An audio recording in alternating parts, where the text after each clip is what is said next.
tardes a todos, bienvenidos a esta 14ª edición de la Noche Europea de los Investigadores. Me presento, yo soy Inés Moreno, vicerrectora adjunta de Divulgación Científica de la Universidad de Málaga, y pues es un placer teneros a todos aquí. Muchas gracias por venir y por inaugurar esta nueva actividad que tenemos este año en la Noche Europea de los Investigadores, que es el Divulgatón, en unas sesiones que vamos a hacer una detrás de otra para difundir la investigación que hacen los investigadores e investigadoras de nuestra Universidad de Málaga y poner pues el conocimiento que ellos hacen en día a día, la investigación que llevan a cabo, pues al servicio de la sociedad y a disponibilidad de todas las personas que quieran pasarse hoy por aquí. Empezamos en este divulgatón. Hoy vamos a tener 3 sesiones. La primera es la que nos va a acompañar ahora mismo, Black Fiscal Mirror, distopías tributarias en la era de la inteligencia artificial. Después tendremos de la paleodieta al garum, cómo y para qué estudiamos la gastronomía y la vida doméstica en el pasado, y una tercera que se titula Dime lo que tienes y te diré de dónde vienes, estudio arqueométrico de los objetos arqueológicos. Pues en la primera que tenemos hoy, en la de Black Fiscal Mirror, tenemos las intervenciones del doctor profesor Guillermo Sánchez Archidona Hidalgo, Juan José Hinojosa Torralbo, Virginia Martínez Torres, Carlos David Aguilar Segado, Geray Villegas Almagro, María del Carmen Salazar Navarro y María del Pilar Cortázar Gutiérrez, que son del Departamento de Derecho Financiero y Filosofía del Derecho del área del Derecho Financiero y Tributario. La charla de hoy está concebida como un espacio dinámico de debate entre los expertos que nos acompañan hoy en el ámbito de la inteligencia artificial, el derecho tributario, la ética tecnológica y la ciencia de datos, moderado por un presentador especializado, en este caso de divulgación científica. Y se reflexionará sobre los principales retos que plantea la aplicación de la inteligencia artificial en el ámbito tributario, prestando especial atención a cuestiones como la protección de derechos de los contribuyentes, los riesgos de automatización de las decisiones administrativas, la transparencia algorítmica y la necesidad de nuevas garantías jurídicas en un contexto de transformación digital acelerada.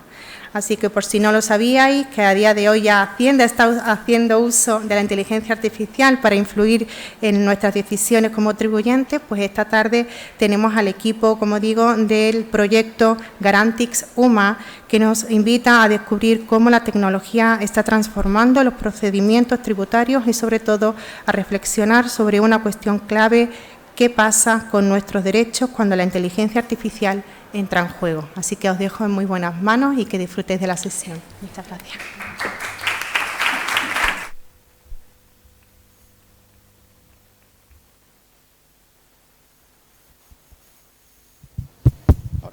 Bueno, pues muy buenas tardes a todos. Muchas gracias, Inés, por tu amable presentación. Efectivamente, lo que venimos a hablar hoy es de cómo la inteligencia artificial y el derecho forman un binomio que es prácticamente imposible de separar. Nosotros somos miembros del proyecto Garantix de la Universidad de Málaga e investigamos cómo proteger los derechos y garantías de los contribuyentes cuando la Administración tributaria hace uso de herramientas, plataformas, algoritmos basados en inteligencia artificial.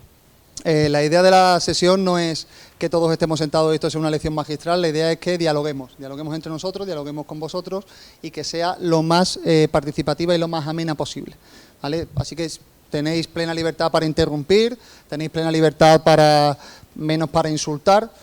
Podéis hacer prácticamente lo que queráis. Ahí veo un público, algunos alumnos la mayoría son alumnos que ya hemos tenido y han pasado por nuestras aulas, tanto de la Facultad de Derecho como de otras facultades.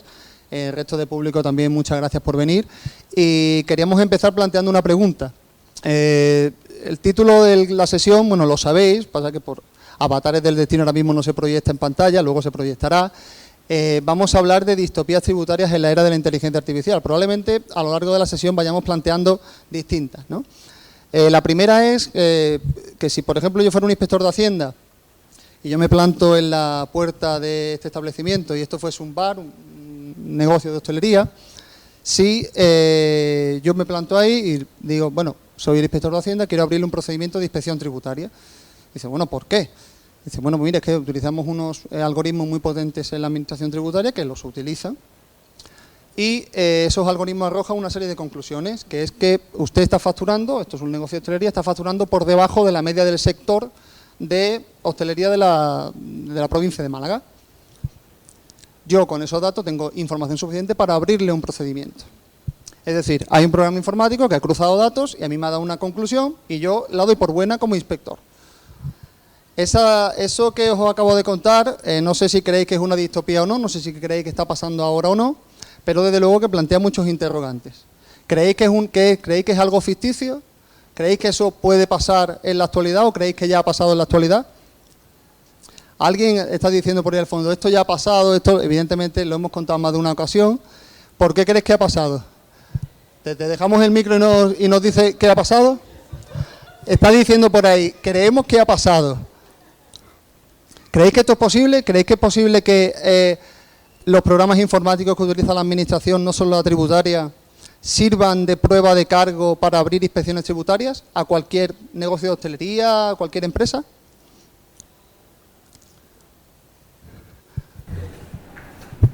Vamos a ver. Bueno, a ver, rompemos un poquito el hielo, ¿no? Para que podamos también interactuar con vosotras y con vosotros, ¿no?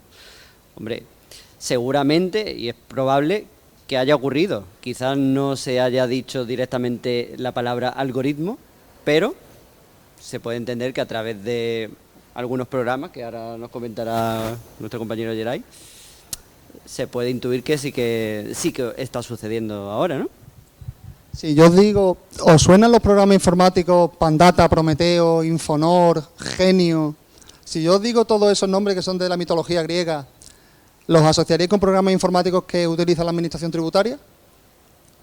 Bueno, mi compañero Geray os va a explicar, os va a dar una breve pincelada sobre cómo pueden funcionar y va a poner algunos ejemplos prácticos sobre eso. Bueno, pues efectivamente esos nombres que provienen de la mitología griega, curiosamente la Agencia Tributaria Española los utiliza para darle nombre a esos programas informáticos que lleva utilizando en realidad no desde hace poco. Esos programas informáticos, muchos de ellos llevan existiendo desde los años 90, lo único que evidentemente se han ido programando, se han ido evolucionando hasta el punto de que en la actualidad, después de unos 5 o 6 años, que nos ha costado bastante de que lo reconocieran, la Agencia Tributaria ha firmado en su Plan Anual de Control Tributario y Aduanero en España este año, en 2025, que se estaban desarrollando planes de inteligencia artificial. Esos programas existen con esos nombres, Zuhar, Genio, Prometeo, Pandata, Teseo, Index, Hermes, Orion, Spider. Es una lista inmensa y esos que reciben el nombre de, en este caso, de la mitología griega, pues son programas de control, aparte de los que tenemos de programas para informar y asistir a los contribuyentes. Me quedo de todos esos, la mayoría, bueno, son motores de búsqueda, hacen relaciones, cruzan datos. Me quedo con los 4 que quizás son los más representativos y los más potentes para que os vayáis haciendo una idea y al final de la sesión pues podáis obtener alguna conclusión con lo que vayamos comentando. El primero de ellos pues es Zuhar. Es el motor de búsqueda más potente que tiene la Agencia Tributaria, lleva existiendo ya algunas décadas. Y en este caso lo que hace es obtener relaciones de los contribuyentes, cruzar ese cruce de datos que siempre hemos escuchado. La Agencia Tributaria cruza datos, pues efectivamente los cruza, obtiene a través de multitud de fuentes, ya se ha llegado a hablar incluso de fuentes abiertas, véase internet, redes sociales, cuidado, obtiene todos esos datos y genera pues bueno una serie de relaciones que después va volcando pues en otros programas, entre ellos pues su programa estrella, Hermes. Y este, pues me paro un poquito, es quizá el programa estrella porque es el que asiste a la unidad de selección de los ciudadanos, de los contribuyentes, para decidir si van a ser inspeccionados o van a ser comprobados, a través de todos los datos que han ido recibiendo en su sistema. ¿Por qué? Pues bueno, vuelvo a Zuhar, para que me entendáis, a través de los datos que Zuhar iba recopilando en ese cruce de datos, iba obteniendo y para simplificarlo mucho, dice Zuhar, aquí hay un riesgo, aquí hay otro riesgo, y lo va ordenando, lo va estructurando, esos datos, y cuando esos riesgos lo vuelca en Hermes, que recibe la información de todos los programas, va diciendo, este contribuyente puede ser un potencial defraudador y por tanto, como tiene un índice de riesgo elevado, voy a inspeccionarlo.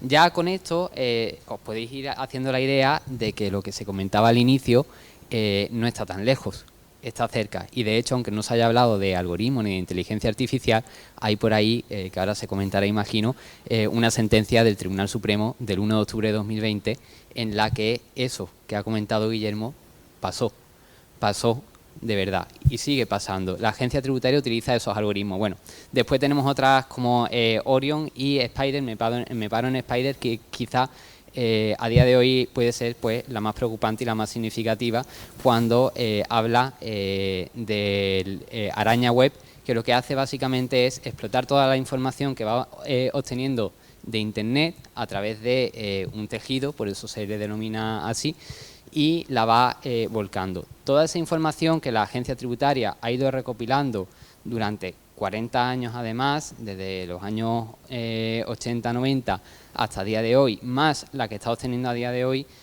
a través de todos estos medios, está evidentemente siendo almacenada por la agencia tributaria. No sé si alguien quiere que...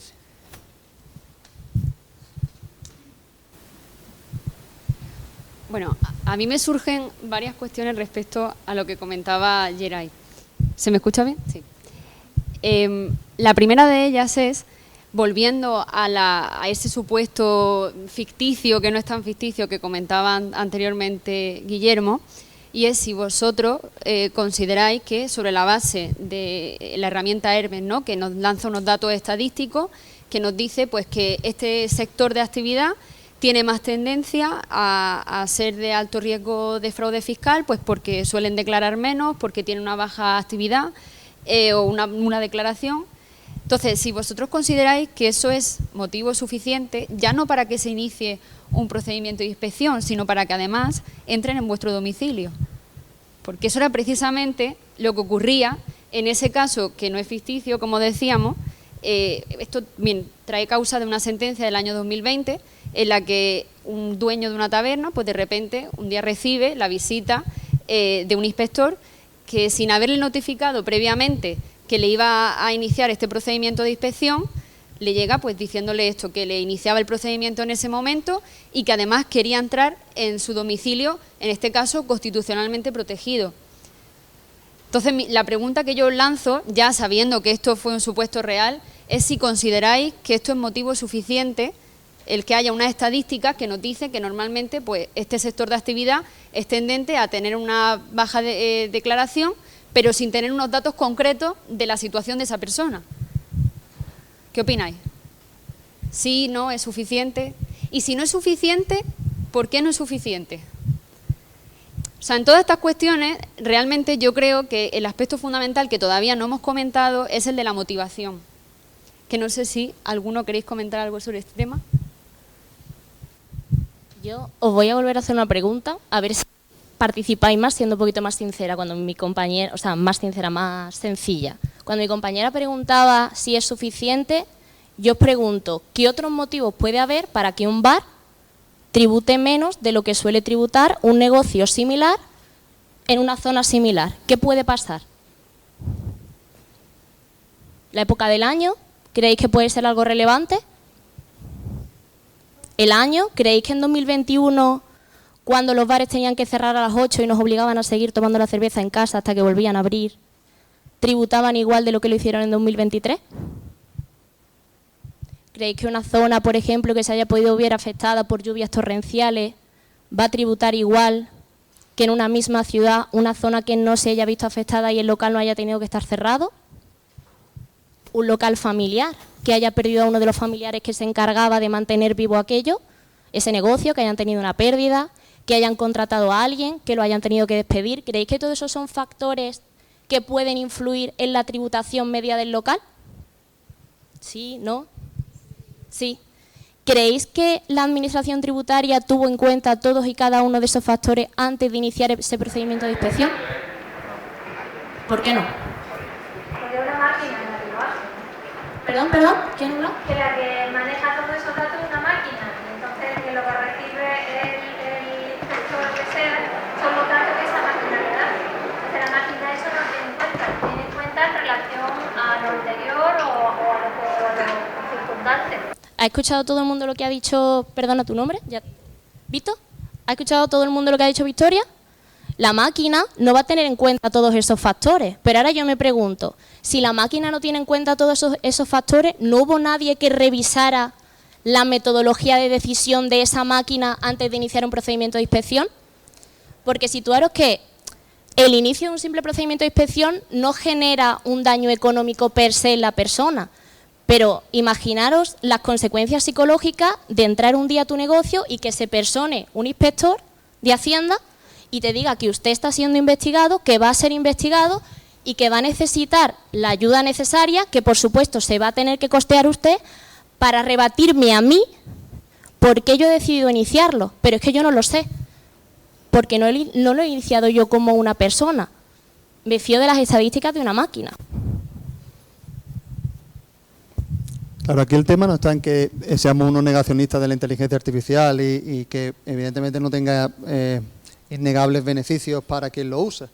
Quiero decir, hay unos programas de ordenador magníficos que Geray nos ha dado una pincelada sobre ellos y desde el punto de vista recaudatorio son muy eficientes. No sé si habéis visto las estadísticas anuales de recaudación tributaria, cada año no hacen más que subir, no solo por el uso de inteligencia artificial, pero la Administración Tributaria de las pocas que va a cara descubierta y dice claramente que utiliza inteligencia artificial. Hay que hacerse dos preguntas en relación a esto. Primero, ¿sabéis si hay soporte normativo para que utilice inteligencia artificial la Administración Tributaria? Eso es lo primero. Yo creo que eso es lo fundamental. Porque si hay un soporte normativo significa que a través de las normas que nos hemos dado, estamos en un Estado democrático de derecho, nos hemos dado unas normas y las cumplimos en menor medida. Pero para el uso de todos esos programas, para el procedimiento, para las garantías que asisten o que deben asistirnos como ciudadanos, como contribuyentes, ¿hay soporte legal? ¿Creéis que hay soporte legal o que no hay soporte legal? O creéis, a lo mejor pensáis, hombre, debe haberlo, porque si no, ¿cómo va a estar la Administración Tributaria utilizando programas para los que no tiene habilitación legal? ¿Qué pensáis? Yo sé que hay una normativa europea de protección de datos, Sí, más allá del reglamento. que tiene que cumplir todo el país Sí. que pertenece a la Unión Europea. Luego, dentro de cada país, me imagino que tiene que tener una regulación específica para cada... debe, yo digo debe, no lo sé. Sabemos, Está muy bien traído el condicional, saberlo debería. no lo sé. Debe tenerlo, porque para eso están los políticos, ¿no? Para hacer las leyes que regulen la vida de los ciudadanos. Qué buena intervención, Vito, de verdad, porque... Y permíteme que te tutee, me encanta tu intervención porque has dicho, creo que cada país deberá tener una regulación especial.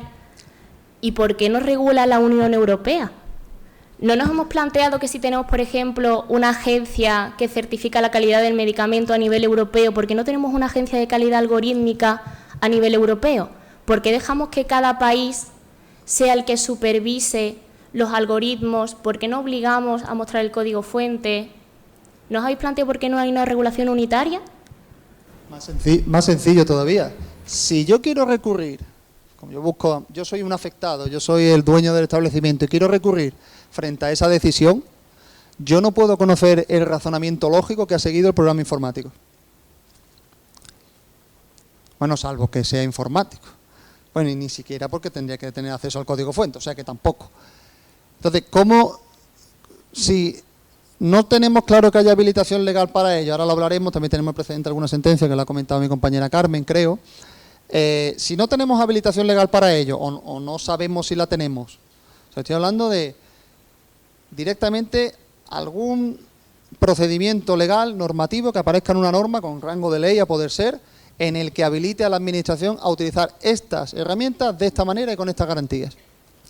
Y luego, claro, detrás de eso, ¿cómo se protegen los derechos de los contribuyentes? Yo tengo acceso al código fuente, ¿cómo recurro yo? ¿En qué situación queda el contribuyente?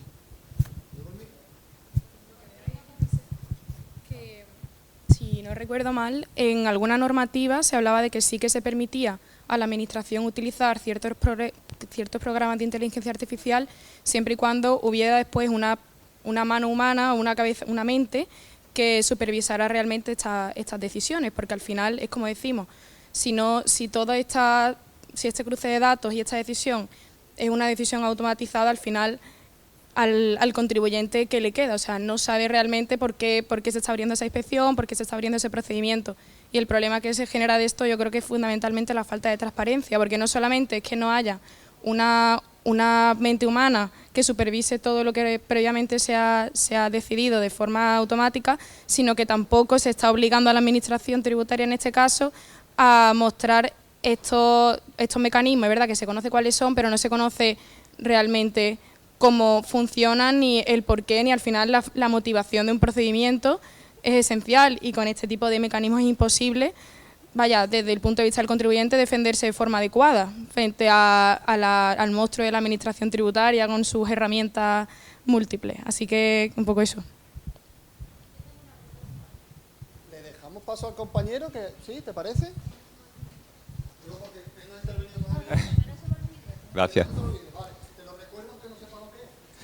Bueno, yo voy a hablar desde el punto de vista de la informática. Por suerte soy profesor de inteligencia artificial y me ha interesado mucho este tema porque quería comentar que la inteligencia artificial no ha aparecido ahora. Es decir, esto existía de los años 60, de los años 70, y yo no sé muy bien cómo funciona la administración, pero me lo imagino, y las decisiones a la hora de proceder a realizar una inspección, pues cogían las cifras, veían, sumaban, restaban y decían, vale, pues tiene pinta de que esta persona está facturando menos de lo que debe, pues voy a proceder a iniciar una inspección.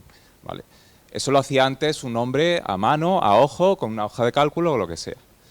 Y los modelos que han ido apareciendo de inteligencia artificial, como lo queráis llamar, machine learning, etcétera, se demuestran que son mucho más fiables que lo que hace un ser humano a mano o a ojo, porque se suele equivocar o se va a equivocar más frecuentemente.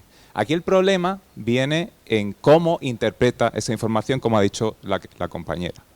La inteligencia artificial lo que te va a dar es un número, una estadística, pero tú tienes que tener en cuenta que esa estadística, como ha dicho también la compañera, está basada en información antigua y no en factores puntuales que han aparecido de forma espontánea.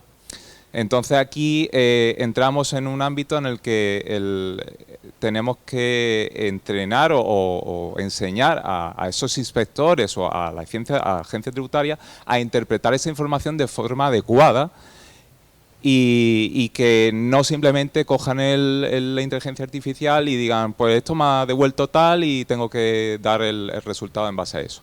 No, porque no es que se haya equivocado, la inteligencia artificial no se ha equivocado, ella ha dado el resultado que debe dar. La cosa es que si ha habido un factor externo que no ha sido introducido en la inteligencia artificial, ella no lo va a tener en cuenta en la mayoría de los casos. Y luego además, en base también a lo que es la legislación, también quería comentar que lo que sí que habría que regular muy bien es qué información se le da a esa inteligencia artificial. No es quizás legal coger información de redes sociales, coger información que está por ahí escondida, porque eso puede violar pues leyes de protección de datos. Entonces, esos resultados que da la inteligencia artificial utilizando información externa, puede que sí que no sean del todo fiables porque esa información externa no sea fiable y además de que la estás cogiendo de forma ilegal. Entonces, ahí sí que hay un ámbito legal que hay que tocar, no tanto lo que es la IA en sí, que esa sí que funciona bien, sino la interpretación de la IA y qué datos proporciona a la IA. Gracias. Guillermo, si me permite, yo creo que otra pregunta que nos podemos plantear a raíz de lo que nos está comentando este señor es también hasta qué punto podemos derivar el grado de responsabilidad. Vamos a suponer que la IA no se equivoca, pero entonces la pregunta sería, ¿la IA es responsable? Porque ya no estamos hablando solamente de que un procedimiento pueda ser iniciado a raíz de un dato que ha obtenido una inteligencia artificial, sino que a lo mejor también pueden haber procedimientos automatizados, es decir, actos administrativos que nazcan a raíz de una decisión de una IA, es decir, que no haya como intermediario, si hablamos de distopía, ¿no? Que no haya como intermediaria una persona real. Entonces, si ponemos en una balanza esa ponderación de qué es mejor, un humano o una inteligencia artificial, por un lado tenemos al humano que podrá tener sus perjuicios, ¿no? Y podrá equivocarse, pero asumirá una responsabilidad. Mientras que, por otro lado, podemos tener a una IA que puede ser mucho más objetiva, pero que evidentemente no le podemos pedir responsabilidades. Claro, nos ha venido... Ahora te llevo el micro, ¿te parece? Nos ha venido muy bien tu intervención porque has sacado muchos temas clave, además... evidentemente has ido mucho más al grano que todos nosotros, te lo agradecemos mucho y has tocado muchos de los temas que para nosotros son imprescindibles. Has hablado de las fuentes abiertas, de la captación de la información de fuentes abiertas. Antes hemos hablado, y la pregunta que se ha lanzado es, ¿creéis que la legislación ampara el uso de los programas informáticos? De manera muy sucinta, claro que lo ampara. O sea, por supuesto que sería un atentado a la eficiencia administrativa que la administración no utilizase el mejor programa para cumplir sus fines, cumplir a los fines generales, ¿no? El sostenimiento de los gastos públicos. Pero el punto el contrapeso a eso es que aunque se habilite el uso de ese tipo de programas, no está regulado ni qué tipo de programas, ni cómo se utilizan, ni cuáles son las garantías que deben asistir. Entonces, claro, yo te pongo un ejemplo. Por un ejemplo que sucedió, que pusieron una experiencia piloto en 2019 en la Comunidad de Navarra. Entonces, sabéis vosotros el borrador de renta, por ir a lo básico. El borrador lo tenemos, lo confirmamos y lo presentamos, ¿no? Muy sencillo, es decir, digamos en declaraciones simples. Cuando nosotros confirmamos y presentamos el borrador, es una autoliquidación en la que nosotros manifestamos la voluntad de contribuir al sostenimiento de los gastos públicos. En Navarra, por ejemplo, pusieron en marcha una autoliquidación automática, que era que el mismo programa lo que hacía era en todas las autoliquidaciones que fuesen a devolver, es decir, que el contribuyente obtenía un beneficio, aunque bueno, eso está por ver, que siempre que sea devolver obtengas un beneficio, presentaba la declaración por ti y te ingresaban el importe. ¿Qué sucedía? ¿Cuál es la contrapartida? Que por otra parte, todos esos borradores estaban generados por programas informáticos y debido al alto volumen de declaraciones, el funcionario que al final debe supervisar la decisión, no podía hacer frente a todos esos actos administrativos. ¿Cuál es la conclusión de todo esto? Que al final el propio contribuyente está delegando la decisión en la máquina y el propio funcionario está delegando la potestad administrativa. Y eso es uno de los grandes peligros a los que nos estamos enfrentando, que es a lo que has ido tú en realidad, que es la supervisión. Antes creo que lo ha mencionado Carmen, la captación de información. A ver si os creéis que los inspectores no tienen Instagram. A ver si os creéis que los inspectores no tienen LinkedIn. Nosotros hemos llegado a ver, tanto aquí como en el despacho y demás, hemos llegado a ver que hay un cliente que se declara insolvente y que la Hacienda presenta como pruebas de cargo unas historias de Instagram en las que está en un barco haciendo gastos y no sé qué, y hoy estamos en no sé qué establecimiento y no sé qué discoteca cara. ¿Vale? Esos son presunciones de capacidad económica, o sea, la administración coge esa huella digital y es una presunción de riqueza con la que utiliza una prueba de cargo contra ti. Eso lo hemos visto todos. Entonces, ¿es legal o no esa captación de información de fuentes abiertas? Bueno, respecto a esto, respecto a lo del algoritmo y el acceso al código fuente, que esto también sería interesante, ¿no? Sí, lo vamos a tratar ahora, pero yo lo que quería plantear también, a ver si alguien lo sabría, ¿vale? Vamos a dejar el micro a Vito, antes que se le olvide la pregunta, antes que se le olvide. ¿Creéis que Hacienda, la Administración Tributaria o cualquier administración puede libremente coger cualquier dato vuestro que esté en la red y utilizarlo contra vosotros?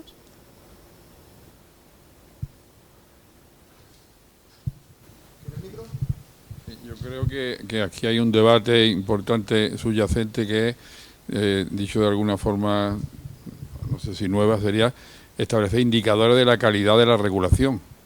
O sea, las regulaciones, digamos qué componentes tienen que tener o qué características tiene que tener la regulación, la normativa que establece la relación entre la administración tributaria y los individuos y los sujetos pasivos, ¿no? ¿Qué características tendría que tener eso y si eso se está estudiando o no? Porque claro, aquí decimos, está regulado, pero yo no sé la regulación esa, digamos, qué pautas tiene que seguir y cuáles son la ética de esa regulación, ¿no? Hasta dónde hay que llegar. Se estudia eso, hay indicadores, se sabe, estamos hablando de eso. Pues fijaos, no sé si conocéis los que estáis más duchos en derecho, los que no, bueno, tampoco es que haya que ser muy ducho para saberlo. El artículo 96 de nuestra Ley General Tributaria habla de las tecnologías informáticas y telemáticas, habla de tecnologías informáticas y telemáticas, o sea, ya la denominación te dice evidentemente de qué año es la norma, que es de 2003, ¿vale? Que eso es muy importante. Y te viene a decir que la Administración podrá utilizar, digamos, procedimientos, o sea, podrá utilizar toda aquella herramienta que contribuyan a la digitalización de los procedimientos, siempre y cuando haya un desarrollo reglamentario de cómo es ese procedimiento y cuáles son las garantías. Ese desarrollo reglamentario no existe en ningún reglamento. Lo más cercano que tenemos es el Reglamento General de Actuaciones, que tenemos el 104 del reglamento, en el que muy someramente te dice que la Administración se certifica a sí misma los programas informáticos que vaya a utilizar. Cuidado con esa. Tenemos un problema regulatorio enorme, ahí ni Reglamento General de Protección de Datos ni historias. Tenemos una deficiente normativa de la que la Administración, por lo menos en mi opinión, voy a decir mi opinión por si luego hay repercusiones penales, no, pero por lo menos en mi opinión, sí que la Administración se aprovecha de eso. La Administración se aprovecha de que todo el uso de los procedimientos y de los algoritmos que utiliza no está regulado.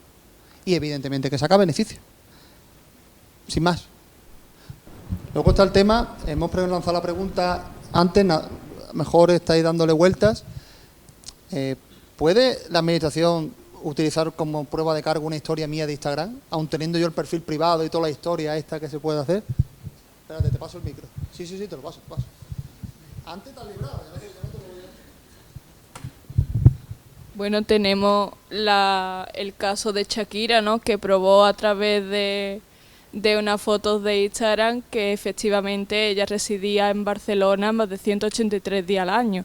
Así que eso. ¿Habéis visto la serie? Esto viene de la serie Celeste, ¿no? Me imagino que lo has visto, ¿no? Sí. ¿Habéis visto una serie Celeste de una plataforma muy conocida con un logo azul?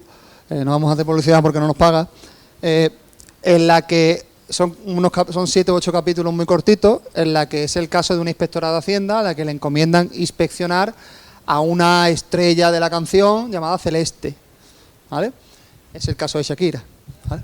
Y ahí se ve cómo al final la principal prueba de cargo, ahí se ve una disyuntiva entre él y la inspectora senior, que tiene en su despacho pues unos POSIT y va marcando días, es decir, tienen que demostrar que Shakira ha estado Celeste ha estado determinados días en España.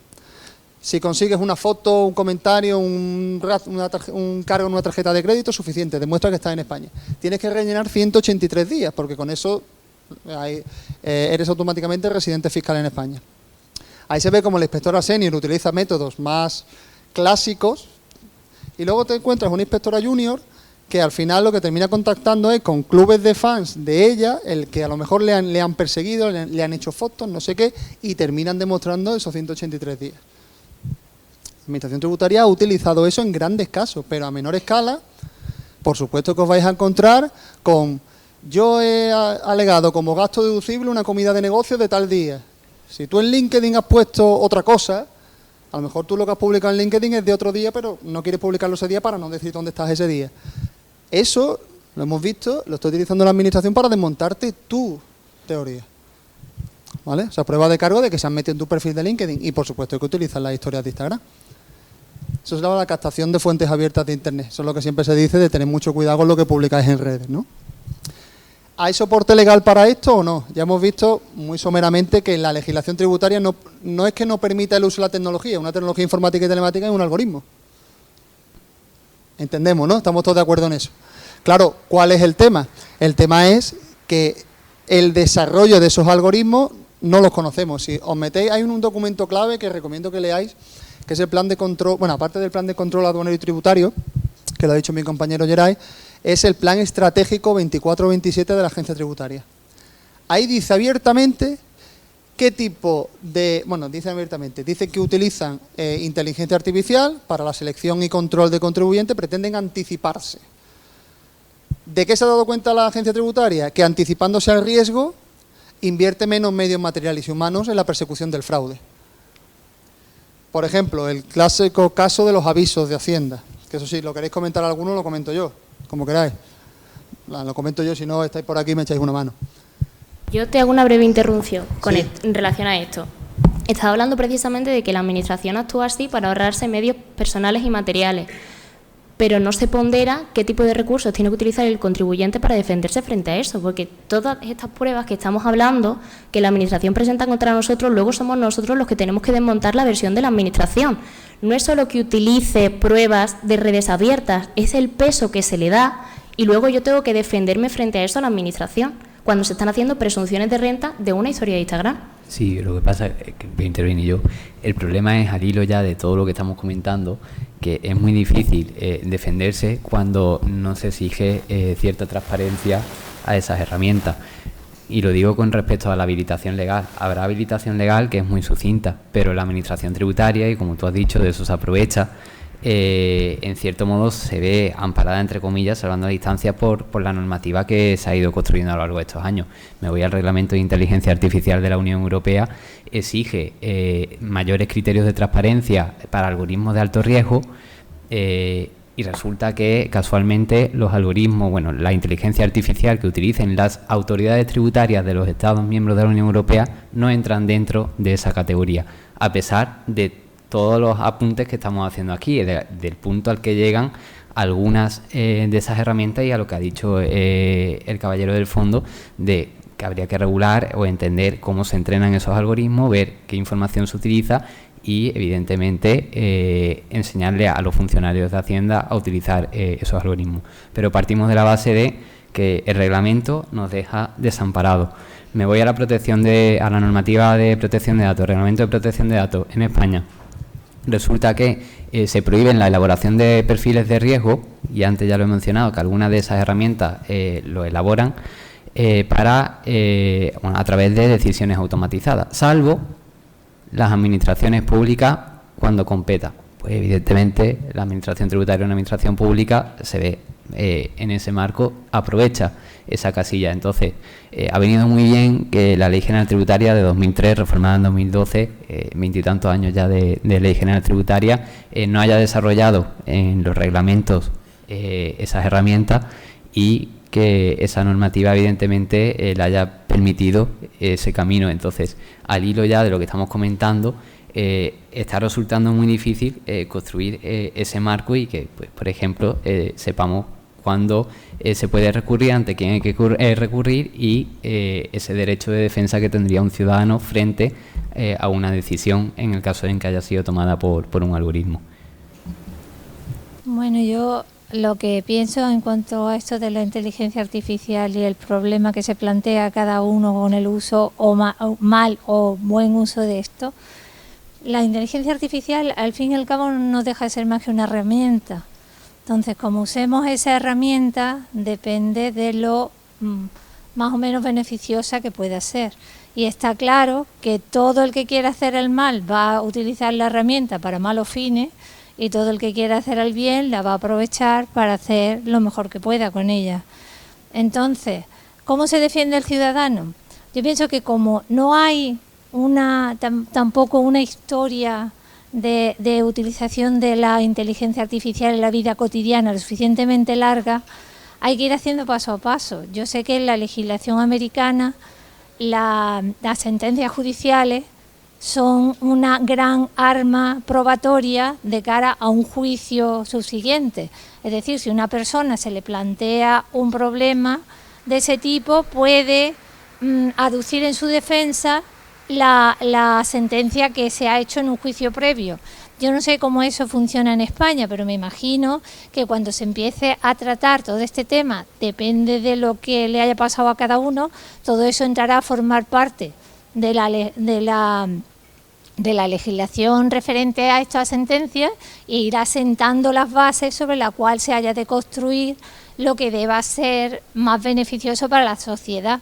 Entonces, lo que sí tenemos que hacer los ciudadanos es intentar pelear por lo nuestro, en el sentido de decir, bueno, vamos a ver, esto aquí, entonces que haya algunos organismos o alguna asociación de uno se pueda acoger.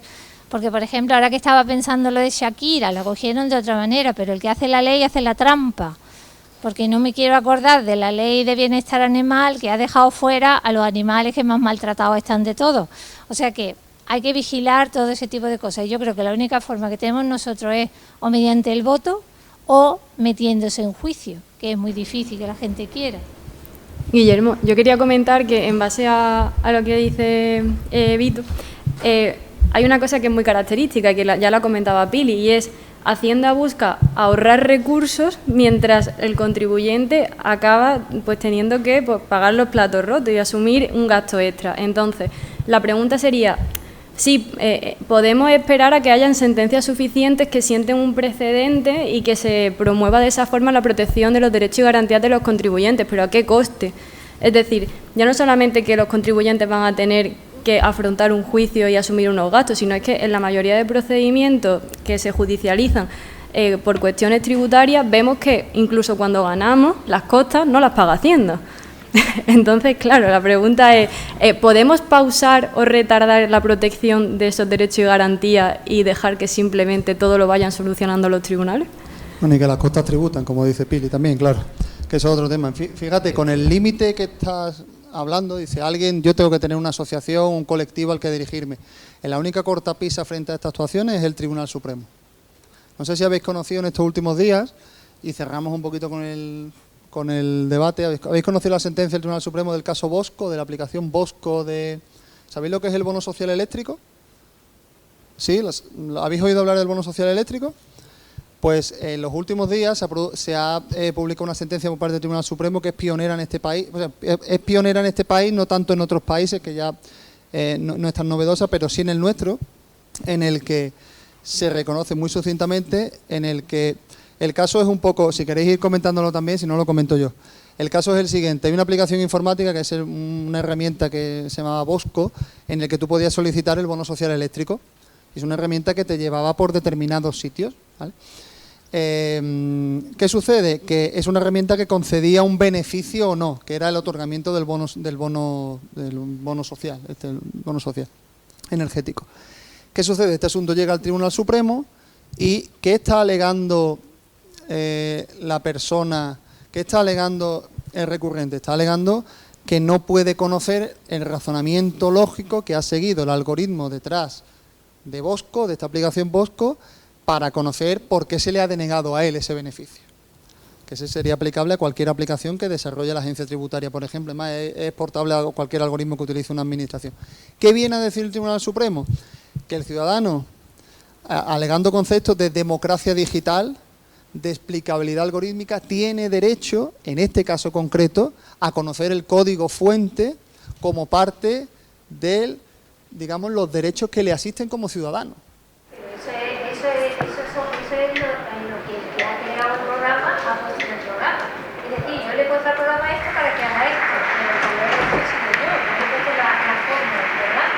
Sí, no, yo hablaba de que a día de hoy el único límite que encontramos son los tribunales.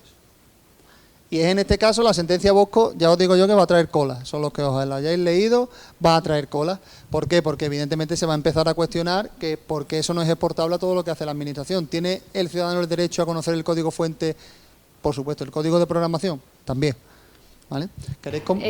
Sí, yo sobre esta cuestión sí quería comentar varias cosas. La primera de todas es que aunque esta sentencia parece que va a ser revolucionaria, no podemos dejar de prestar atención a que lo que se le reconoce a la Fundación que recurría sobre este tema, ese derecho a conocer el código fuente, pero no de forma genérica a todos los ciudadanos.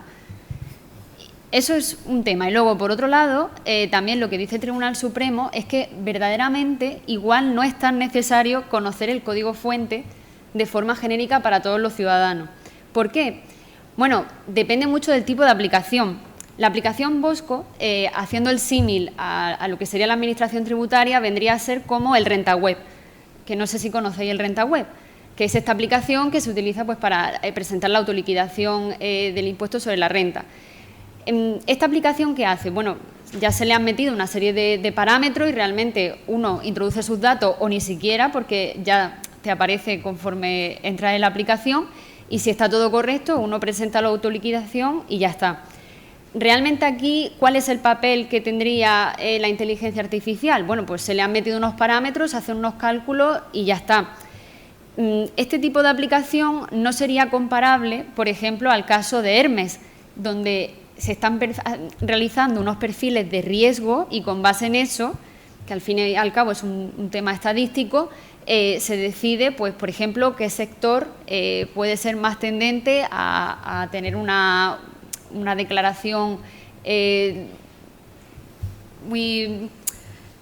Sí, o sea, realmente qué sectores suelen declarar menos de lo que realmente deberían, ¿no? O sea, lo que viene a decir el Tribunal Supremo es, bueno, en el caso de aplicaciones de este tipo igual no es tan necesario el que se conozca el código fuente, pero igual en aplicaciones en las que las decisiones acaban siendo automatizadas y sobre todo que tienen unas trascendencias mucho más relevantes para la población, ¿no?, como es el caso de la elaboración de perfiles de riesgo, bueno, eso sería otro tema independiente, ¿no? Pero sobre todo aclarar que realmente lo que el Supremo hace con esta sentencia es habilitar a esa fundación a que conozca el código fuente porque considera que en ese caso sí que es necesario que lo conozca.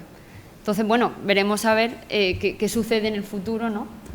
Bueno, al hilo de esto hago yo el inciso porque me interesa comentar que efectivamente no se trata de que los ciudadanos en sí conozcan ese código fuente para que nos entendamos los datos que se le introducen, los parámetros que se le introducen a esas herramientas, sino que haya pues una fundación, un ente, alguien que por lo menos sí tenga acceso a eso y no sea la propia parte que lo está utilizando.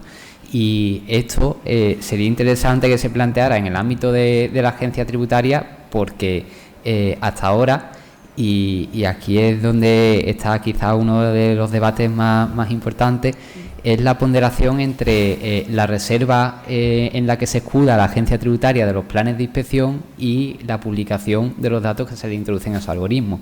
¿Por qué? Porque se dice que evidentemente si se publicara todo lo que ellos utilizan de información para investigar, podría producir un daño en esa lucha contra el fraude fiscal. Y digamos que, bueno, pues aquí está el debate. No sé lo que pensaréis vosotros, si el hecho de publicar esos datos provocaría un mayor fraude fiscal porque por la propia naturaleza del humano y de los españoles se desviarían y buscarían los recovecos para saltarse la norma, o si hacen su contrario, pues por el contrario podría en este caso disuadir de ese fraude fiscal.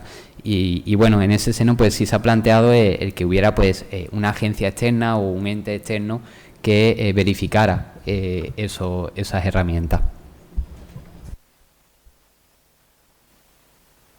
Ahora, en relación justo a lo que decían mis compañeros, ya también para ir acabando, que sintiéndolo mucho, creo que nos estamos pasando de la hora, hablaba Geray de una especie de riesgo fiscal, vamos a llamarlo un fiscal score, ¿no?, una puntuación que determinaba la peligrosidad o no de un contribuyente frente a la administración tributaria. Me parece una bonita forma de cierre explicaros precisamente que un capítulo que se asimila mucho a esto de la serie Black Mirror fue lo que ha bautizado esta jornada o esta intervención que estamos haciendo aquí. Un capítulo en el que a través de las interacciones sociales cada persona tenía una puntuación concreta. Cuanto más alta era la puntuación, mejor era el acceso a los servicios, mejor vivienda, mejores relaciones sociales, mejor trabajo, mejor era tratado por la propia administración, que en realidad cada vez que uno termina un capítulo de esta serie lo que piensa es, madre mía, si esto estuviera pasando de verdad. Pues en el ámbito tributario está pasando. Cuando un perfil de riesgo se considera alto, la mira de la administración tributaria es muchísimo más puntillosa, aguda y diría que maliciosa frente a otro contribuyente que no tenga un perfil de riesgo alto, simplemente por el propio desempeño laboral que se determina, por la zona en la que está determinado negocio. Entonces, queríamos un poco explicaros el porqué de este título y que veáis que cuando veáis la próxima vez un capítulo de la serie Black Mirror, no penséis en madre mía, ¿qué pasaría si esto fuera verdad? Porque en muchos ámbitos ya lo es y a veces no nos damos ni cuenta. No sé si quiere decir algo para cerrar. Muchas gracias por haber venido.